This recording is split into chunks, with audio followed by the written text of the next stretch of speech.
Antes de darmos início ao evento, gostaríamos de reforçar o seguinte disclaimer. As manifestações expressas por integrantes dos quadros da Fundação Getúlio Vargas e por convidados que participam dos eventos e transmissões online representam exclusivamente as opiniões dos seus autores e não refletem, necessariamente, a posição institucional da FGV.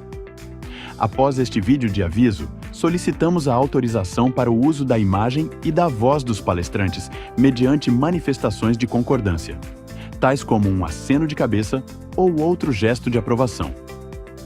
Agradecemos sua participação e desejamos um excelente evento.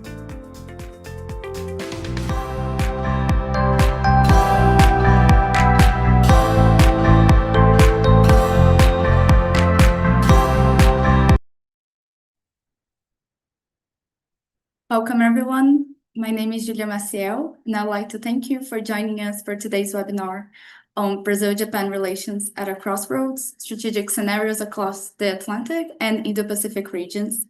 This event is a partnership between the School of International Relations at FGV and Japan House São Paulo. Before introducing our speakers, just a quick confirmation following the copyright information video. Is everyone in agreement? A nod will do. Thank you. With that, it is now my pleasure to introduce our speakers. First, we have Dr. Chuichiro Masukata, who will begin with a lecture. Dr. Masukata is associate professor in the Faculty of Law at Keio University. He holds a PhD in International Relations from Sophia University, Japan, as well as an MA in International Relations and a BA in Foreign Studies from Sophia University.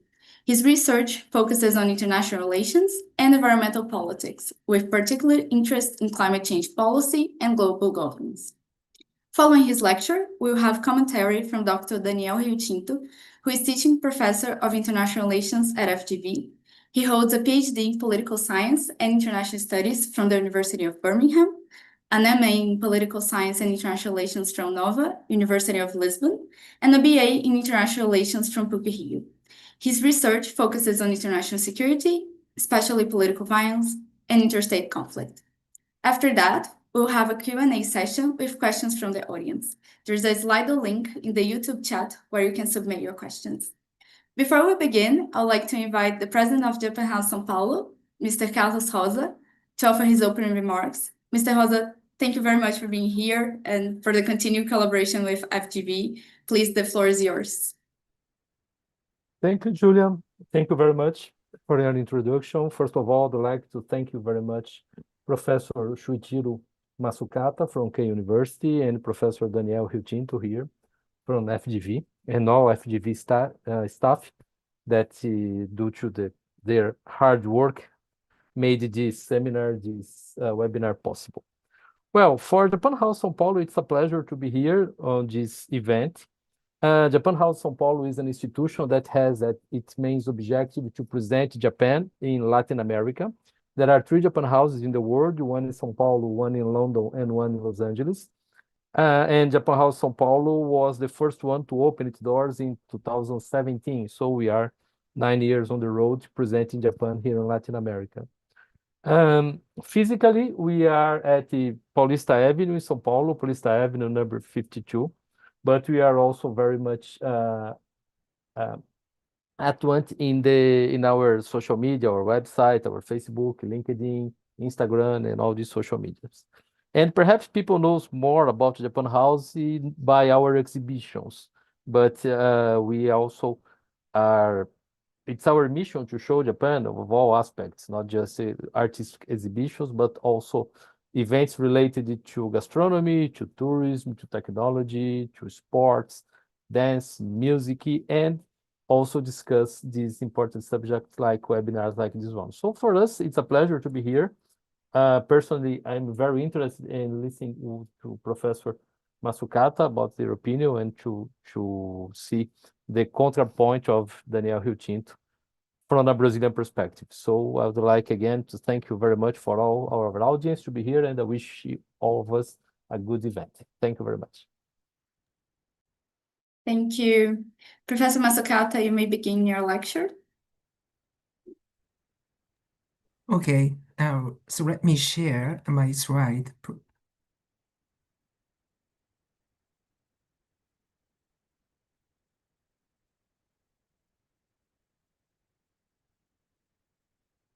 Can you see this slide for everyone?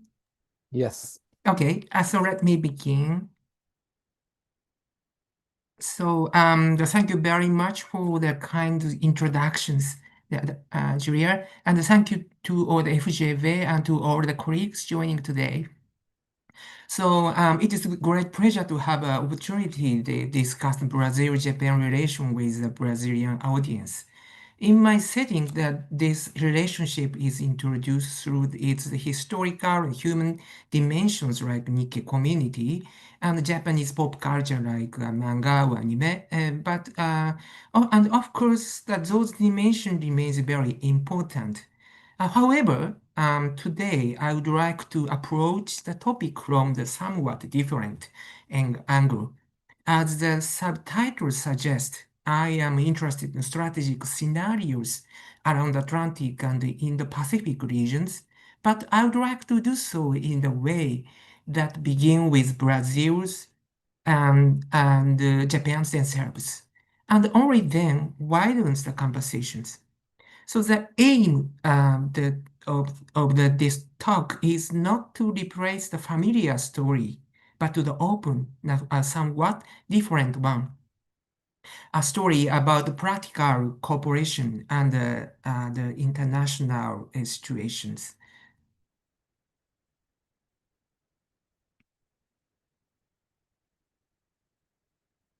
Oh, let me. hmm. So this slide presents the core message of the talk. My current the discussion begin by asking how Brazil fits into the Indo-Pacific. I would like to reverse that perspective slightly. For this audience, I think the more productive question is that one on the slide. Where can Brazil and Japan build practical cooperation, starting from the South Atlantic? The map helps illustrate the analytical shift I am proposing. It is not meant as a literal geopolitical map, but rather as a conceptual one.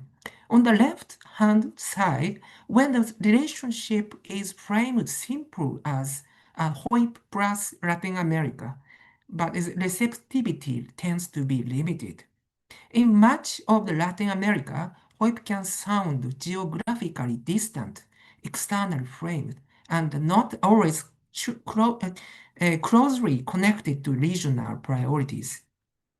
So on the right-hand side, when the conversation is reframed as the South Atlantic plus Indo-Pacific, receptivity becomes higher. This is because the starting point changes. So we begin not with the imported map, but with the Brazil's own geographically maritime space or the strategic languages. So the South Atlantic is also not only the geographic space. In Brazilian diplomacy, has a long, hard institutional and political meaning as reflected as the zone of peace and cooperation of the South Atlantic. So what I found important here is that Brazil stays at the center of the story. This is not a matter of the rhetoric alone. It is always that also affects how the relationship is explained, both intellectually and politically. If the conversation begins with Brazil's own geographically and interests, it becomes easier to explain in Brasilia, and I would say also easier to communicate in Tokyo. So the key line for the whole presentation is that start from Brazil's position in the South Atlantic and then. So the next question is, this conversation matters now. My suggestion is that Brazil-Japan relationship now have what the slide calls the practical opening. One reason is energy transition. Recent tension around the Straits of the Hormuz have remind us that the energy routes matter again in a very visible way. And another reason is the resilient supply.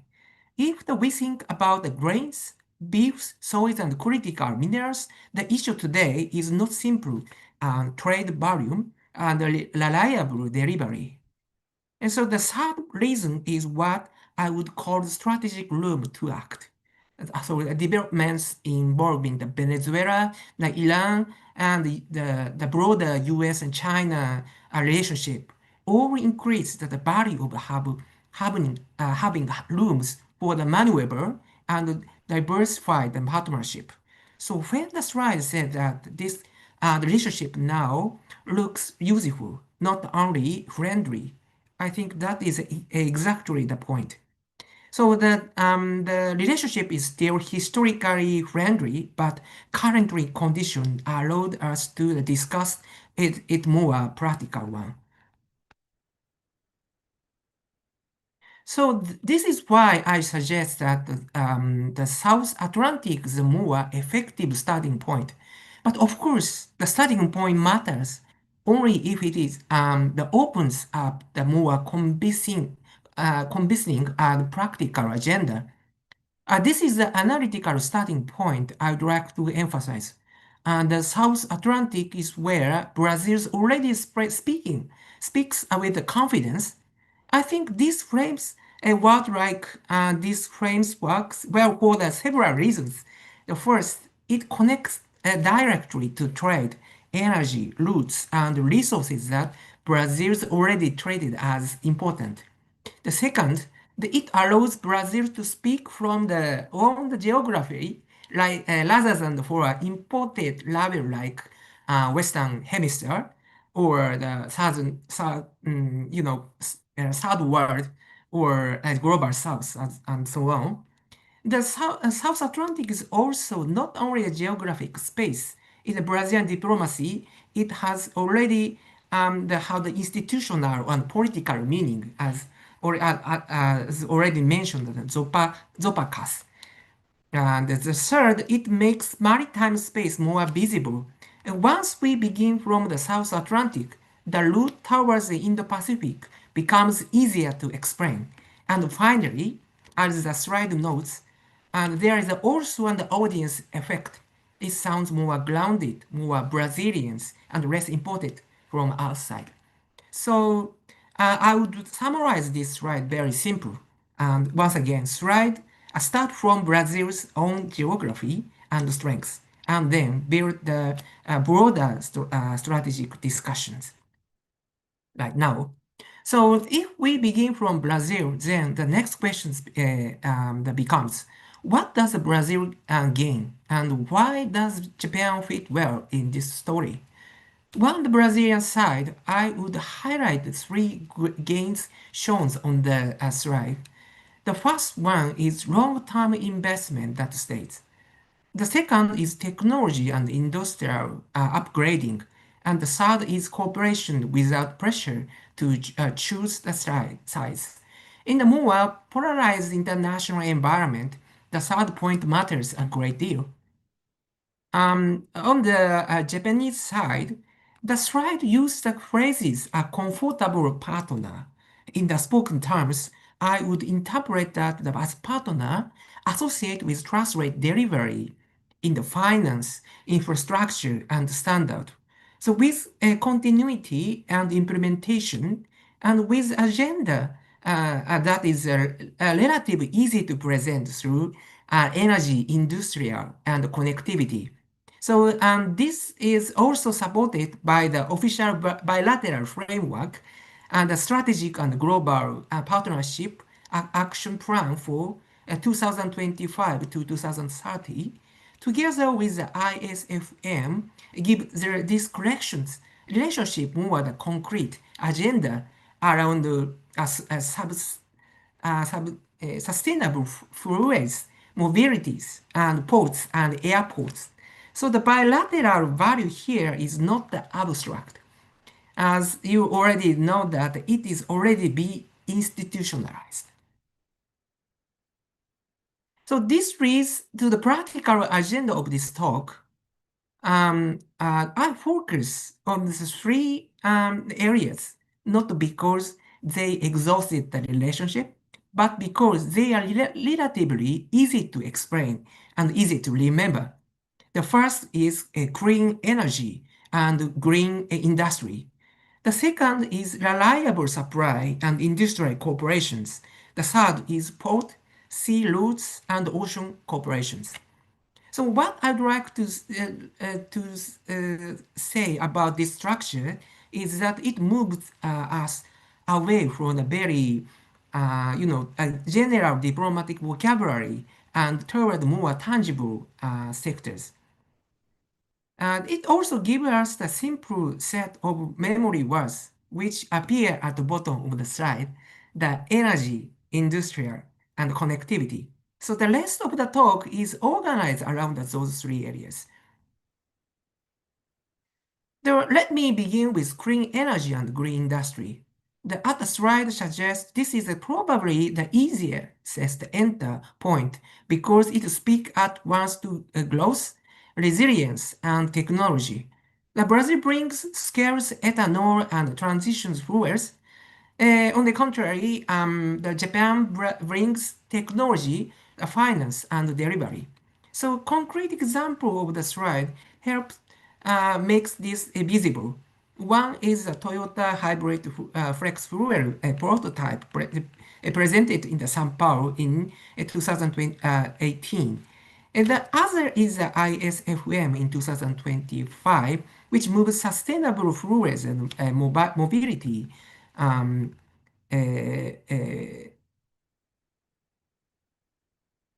okay, and so what is analytical interest here is that this is not a simple story of technology transfer. It is a story of adaptations to the Brazilian conditions. That is why this area lands well. It is positive, practical, and future-oriented, and already visible. So it gives a good first illustration of what a more practical Brazil-Japan's agenda might looks like. So the second area is reliable supply and industrial cooperation. Here, I would especially stress the phrase the reliable delivery on the slide. In the current context, states and firms are not thinking only about efficiency, that they are also thinking about reliability, resilience, and predictability. The slide breaks this into three parts. The first, food, energy, and secure delivery. This is where the grand MOU and big market opening become relevant. And a second, critical inputs and diversifications such as Jogmec Minas Gerais Corporation is important because it shows how critical mineral moves from geology into industry today. The third, standard of finance and implementation. The action plan gives bilateral cooperation a framework for the more resilient and reliable supply chains. So if I have to condense this slide into one oral line, it would be this: grains, beef, critical minerals, and supply chain are where resilience become concrete. So the third area is port, sea routes, and ocean cooperation. I think this topic is more familiar, and I think the professor is know more this topic. So after that, I'd like to discuss more about this topic for the maritime or oceans cooperation.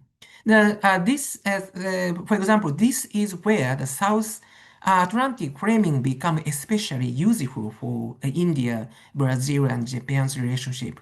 So once we begin from the Brazil geography, maritime space become as central. The slide lays this out very clearly.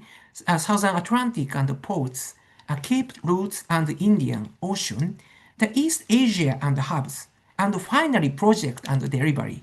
So below that, the slide also gives the three practical entry points: the logistic, coordination, and the tone.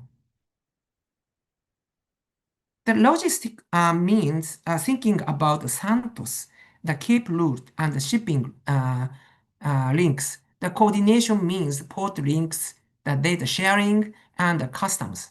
And in terms of the tone, I agree with the slide that this is easier to explain than the defense red map. And so my reading of the slide is that maritime connectivity should be treated not as a secondary issue, but as a part of the infrastructure of strategic cooperation between Brazil and Japan. So up to this point, my argument has been the bilateral. The next step is not to abandon not abandon that bilateral base, but to ask whether some agendas become stronger when the partnership grows beyond the two countries. So this is where India becomes important. My reason for the introduction India is not simply that trilateralism sounds attractive. It is that Brazil and India already have substantive relationship of their own. They are strategic partners. They are working together in BRICS or IBUSA or BASIC and G20 and so on. And the bilateral ties have gained further the economic weight in recent years. So we are not starting from zero. We are building on the existing the political and institutional base.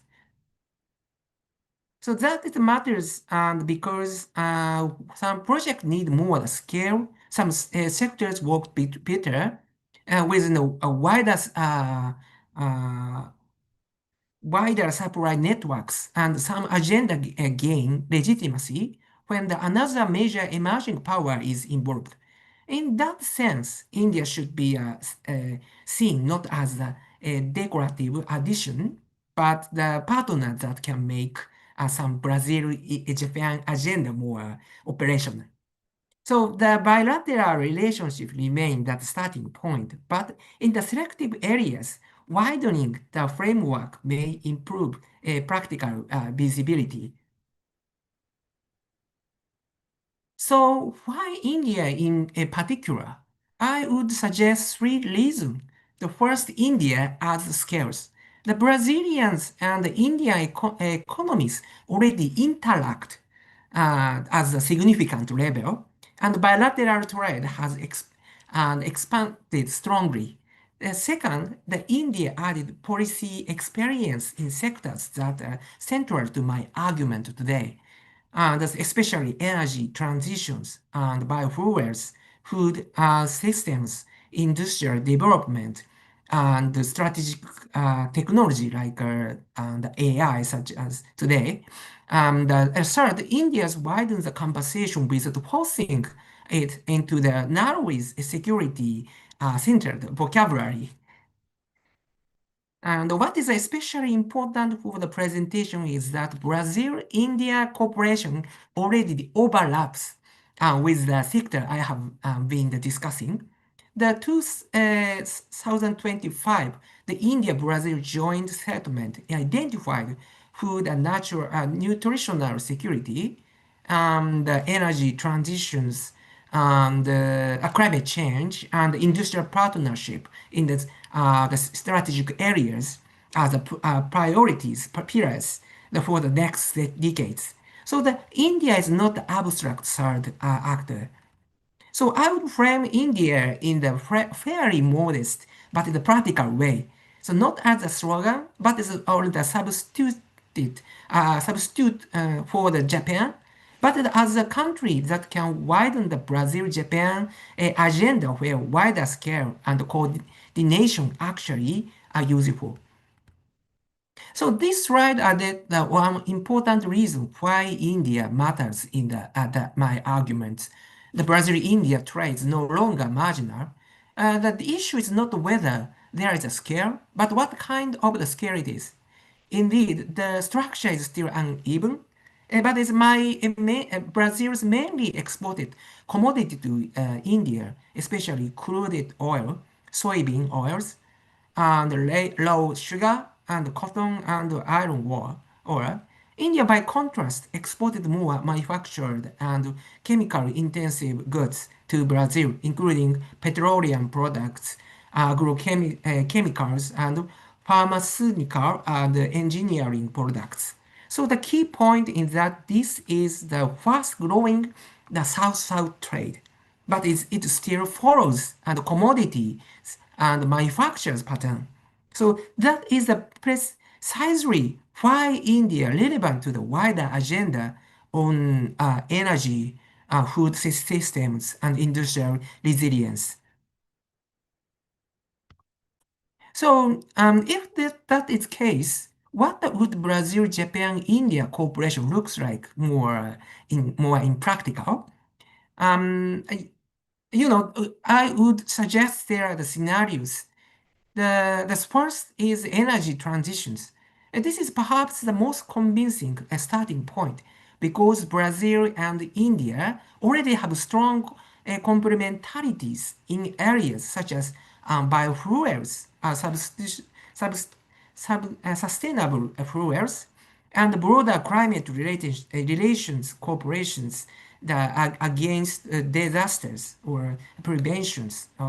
While Japan's added technology, finance, implementation capacity.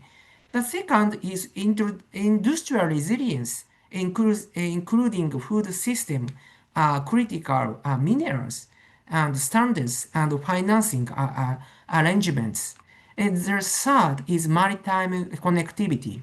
So where wider Atlantic Indo-Pacific conversation becomes easier to sustain when it includes another major partner from the emerging powers or the another countries in the global south. So what makes these scenarios more persuasive is that Brazil and India are not beginning from the blank page. They already have the political coordination, growing trade, and expanding sectoral agenda. In that sense, trilateralism here is not speculative. It becomes a relationship that already exists. So the principle remains the same and widen the story only where it clearly added values. So where it does, India makes the agenda broader, more credible, and more operational. So let me conclude that the final takeaway. The line at the top of the slide captured the full presentation very well. The start from the Brazil, build with Japan, expand with useful. So for me, that is not only the good summary, but also useful analytical sequence. The second sentence on that slide makes more point in the fuller form, rather than asking where Brazil fits in the distant map. I think it is more productive to ask what Brazil and Japan can build now in the fuels, foods, minerals, and ports, and then ask where India can help widen that cooperations. So if I leave you with only 3 words from today's talk, they would be same 3 words at the bottom of the slide: the energy, industry, and connectivity. Thank you very much for your attention. I look forward to the discussion. Thank you, Professor, for your presentation. Now I'd like to invite Professor Daniel Rio-Tinto for his commentary. Please, the floor is yours. Thank you very much, Julia. Thank you very much, Professor Masukata, for your very enticing presentation. Can you hear me well? Is it working? Okay, excellent.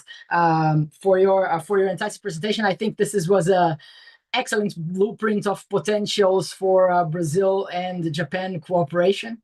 I hope truly that we have in the audience people from the Brazilian Ministry of Foreign Affairs and the Japanese Ministry of Foreign Affairs and maybe the Indian Ministry of Foreign Affairs, and they have listened to your talk and they have plenty of good ideas to how to implement this increased cooperation, because I think you gave us a very sort of compelling blueprint and plan as to how we can look into a potential cooperation, even greater cooperation between Brazil and Japan, even in areas, and I think your presentation shows us that there's a possibility of cooperation, even in areas where there's it's not so traditional to have cooperation between the two countries. There is expanded cooperation between the two countries. Brazil and Japan go a long way in terms of cooperation and so on. There's a very important Japanese community in Brazil, lots of Brazilians in Japan. There's lots of links, but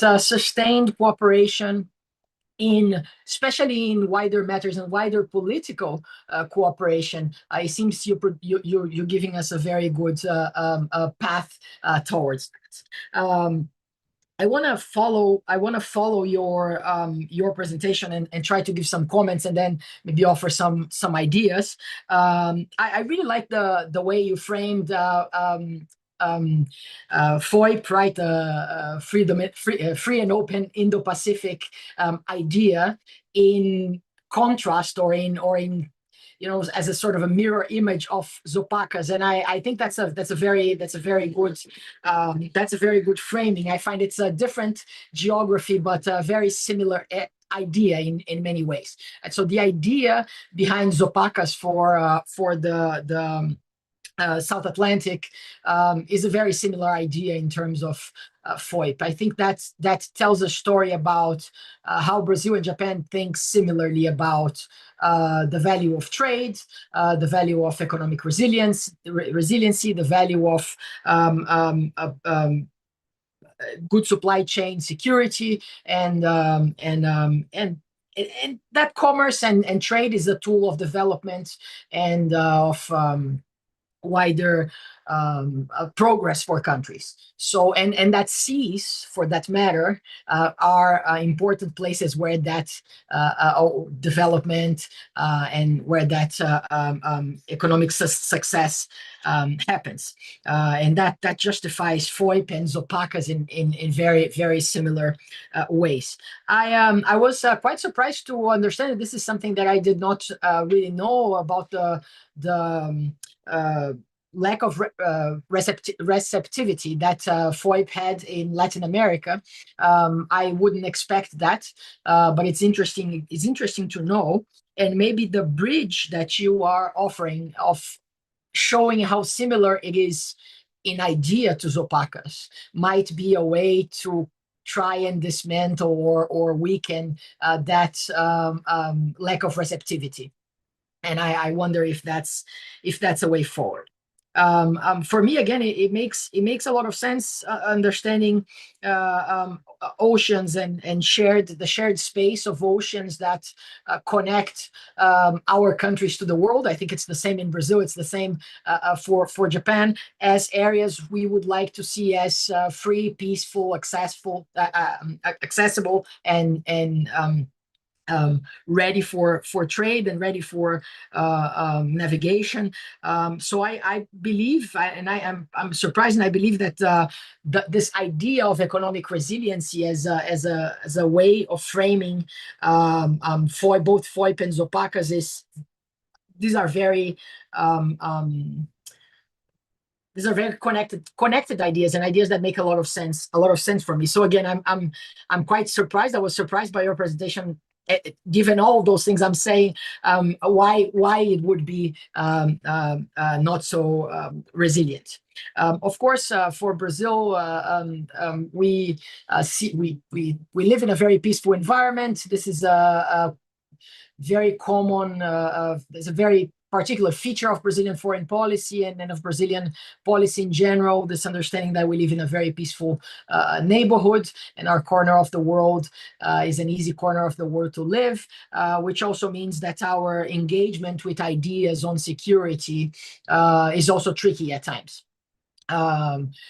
Just recently, we had a commentary by the Brazilian president, which said that we don't really talk.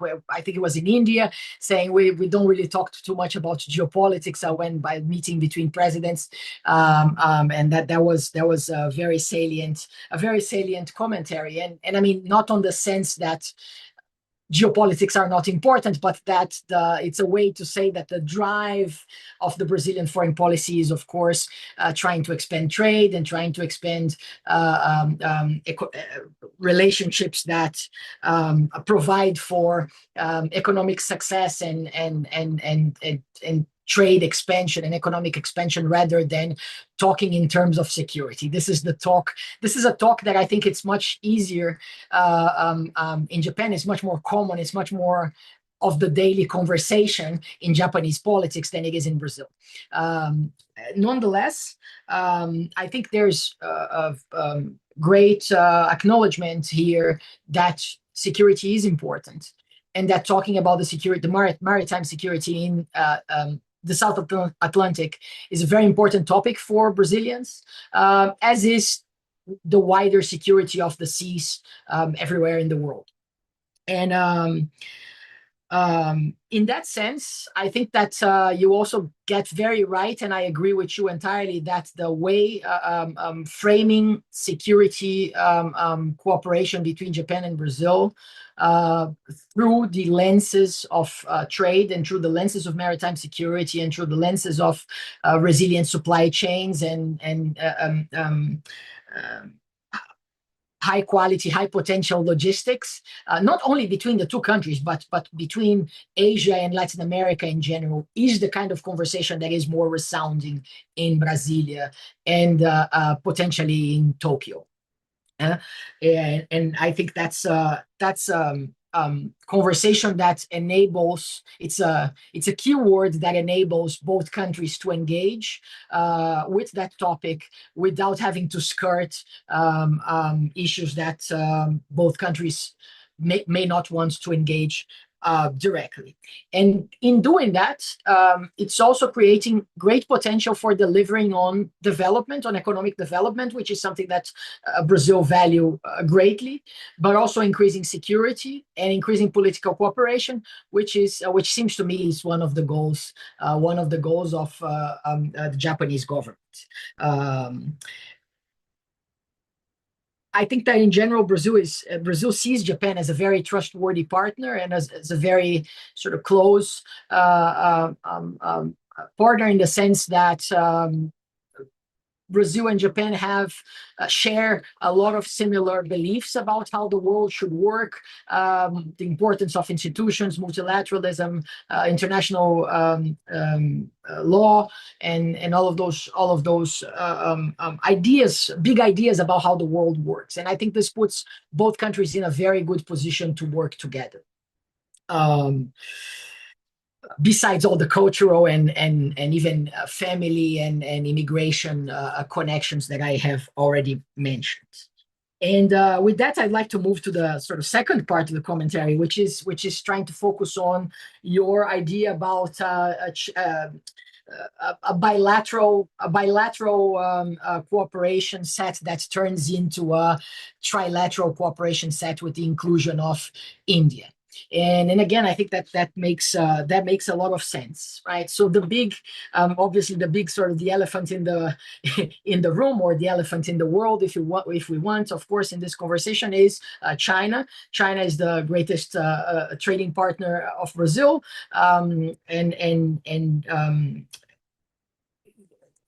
the conversation of Brazil-Japan cooperation is always done, whether we like it or not, under the shadow of China. And I think that's part of how politics work. But I'm trying to highlight this because I think that while there is, of course, political sensibilities that will need to be addressed by policymakers to be able to deliver on this improved cooperation, and to navigate this the implementation of this improved cooperation framework, I believe that you are very right to posit that including India in this sort of minilateral, trilateral frame helps to maybe dilute concerns in Beijing, right? It might make it easier for both in Beijing and in Brasilia to make it possible. India is also seen here in Brazil as a reliable partner, is seen as a sort of broader country that has the same position in the world, same general feeling about how the world should work. Some different concerns, some different conditions, but very, very similar in this sense. And I think that India would serve very well as a connection and as a sort of a link, given that there is a high the Japanese-Indian relationship is at a high point.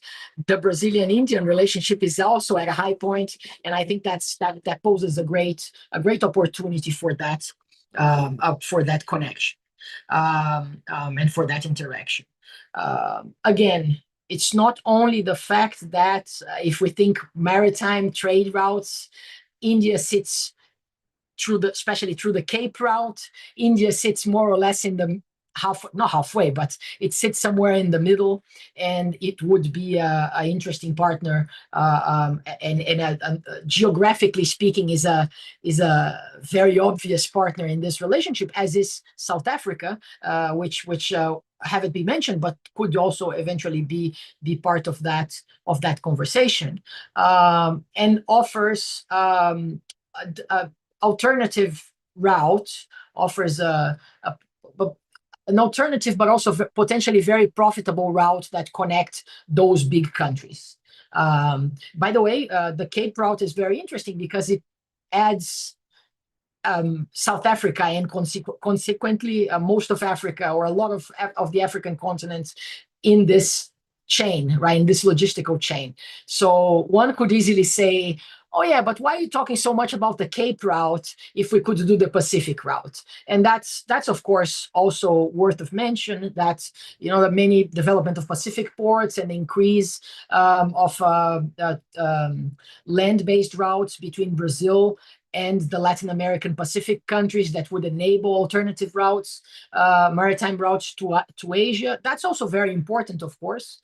But I think there's added value in this way of looking at the connection between Japan and Asia, East Asia in general, via India into South Africa and then Brazil. That seems to be a very strong maritime and trade route for the future, which again increases the opportunity window and the interest that both Brazil and Japan should have for that route and for that perspective. So again, I think you really get that right, and I hope that our diplomats, our trade people are watching this and thinking, great idea, we should really be looking into this.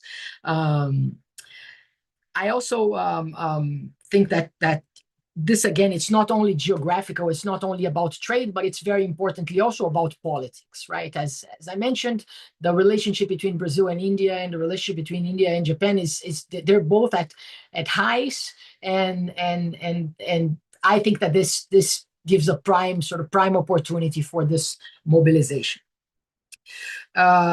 Just to add two more very brief ideas, and I want to build up from the points that you made on your final slides about the trade relationship between Brazil and India being based on commodities and trade between commodities and manufacture, which I also think you're very right. This is also the same sort of relationship, or very similar relationship, that we have to China, and Brazil is a great exporter of commodities, and this is our biggest exports are commodities, right? But I think that another window of opportunity is precisely the fact that Japan is a country that could offer something that both India and Brazil look after, which is high technology and cooperation in the technology field and in the high aggregate value industries.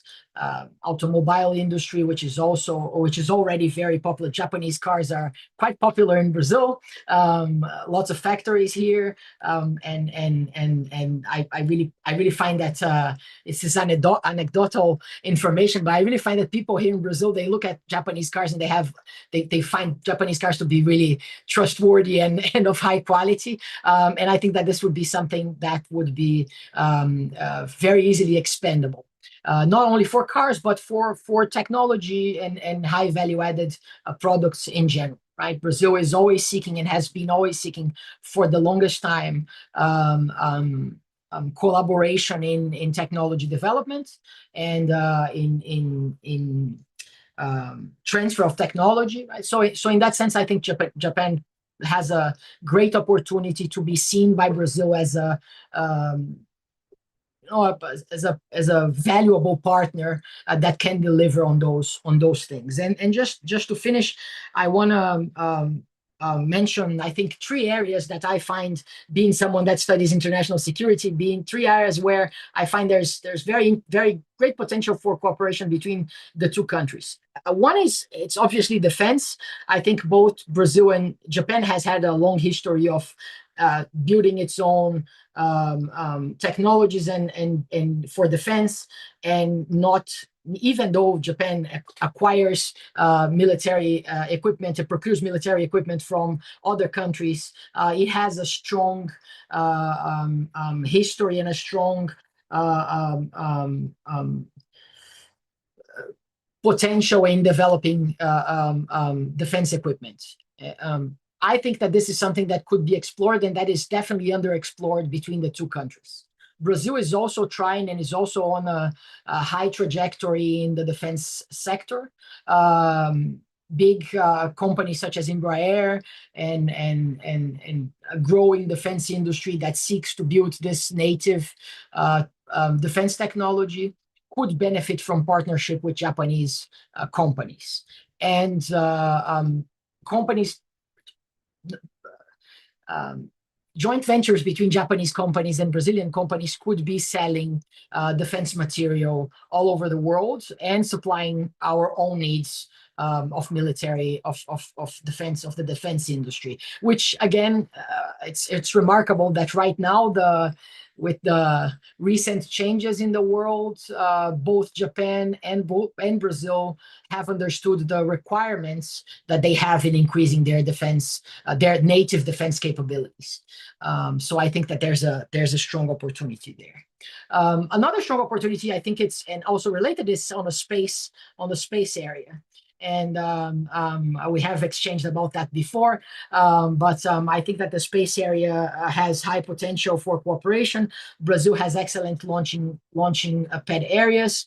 We have been pursuing space technology for a very long time, and I think that this is somewhere technology that Japan has, and that there could be potential for cooperation. And finally, nuclear technology, which is also something that Brazil is looking on increasing, and that Japan already has a good domain of. Brazil has traditionally partnered with Western Europe and the US on that front, but I think there could be potential for cooperation with Japan to expand that. And because all of those things require a reliable partner, and I think that Japan could deliver on that kind of reliability, as well as Brazil could deliver on reliability for Japan in that partnership, and in producing strong supply chains, especially on critical minerals, as you mentioned, but also on energy and also on commodities that we can export. And hopefully over time, that relationship gets less of high technology on one side and commodities on the other side, but becomes more a more diversified partnership for economic enterprises in both countries. And I think I'm going to leave it here. Thank you so much, Professor Hiltinto, for sharing your thoughts. Now we'll begin the public Q&A. We received a question that is, If Brazil seeks to widen room for action through diversified partnerships, how does simultaneous engagement with China as a primary trade partner and investor reconcile with deepening Japan-India cooperation that explicitly counters Beijing's influence?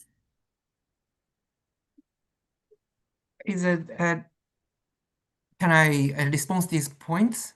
Of course, yes. Okay. Thank you very much for, first of all, thank you very much for the comments on the Daniel. So very valuable points. What would like to discuss these points. So I was first of all, I'd like to see that the HOIP and Latin Americans point is great. Have already discussed for many times. But if the Japan tries to involve the insertion of the for Latin American, but as I think Latin American side has some resistance for this point because of the what means some strategically some inclusive of the Western ideas, the shadow of the China's challenging ideas, and also on the other hand, Latin America has some strategic autonomy towards to maintain of the diversifications of these diplomacy. So that is why I think it's not a good idea to inclusive the WIP and the Latin America. That is why I said that less receptivity. But on the other hand, the India and the another side, Atlantic Oceans and Indo-Pacific Oceans connectivity is, I think, it's a good idea due to the respect for the strategic autonomy of these countries, India and Latin America, principally Brazil. I think for the Brazilians' positions, the South Atlantic is have more safety zone, and I think more have a lot of the great autonomy towards these parts. So I think it's very good connection for these countries. And also I really respect on the global South positions in the uncertain international dilemma of the international liberal order.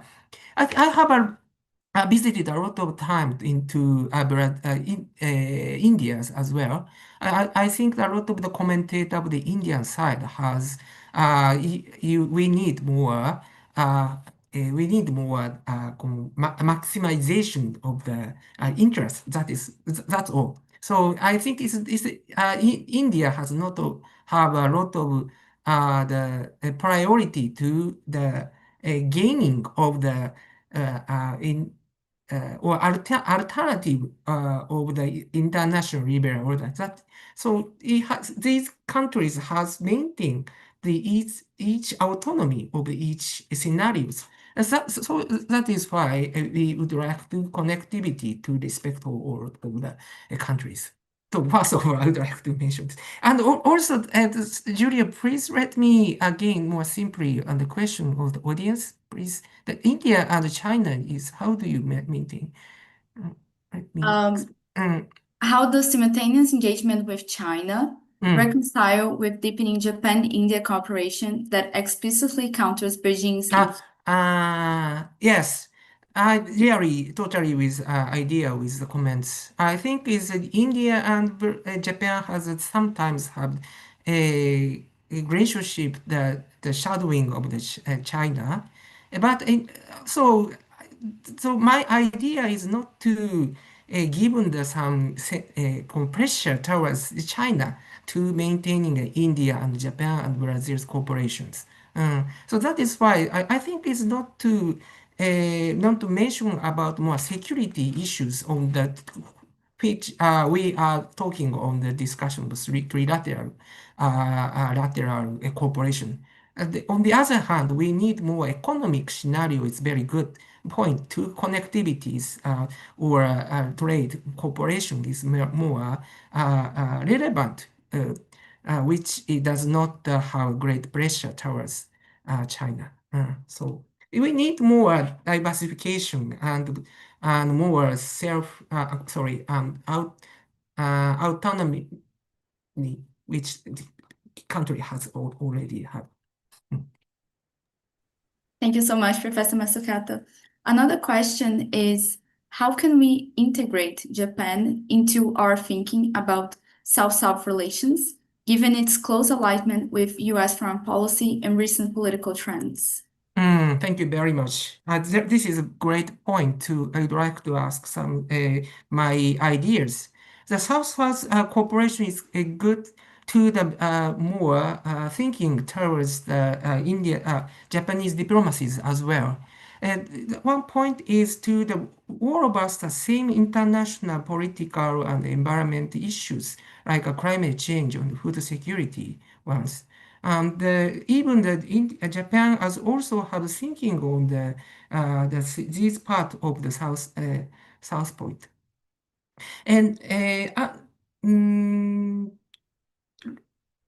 when the 10 years or 20 years ago, Japan has a trilateral trilateral relationship in Japan, Brazil, and Africa's trilateral cooperation. But I think it's like a bit more uneven, even relationship.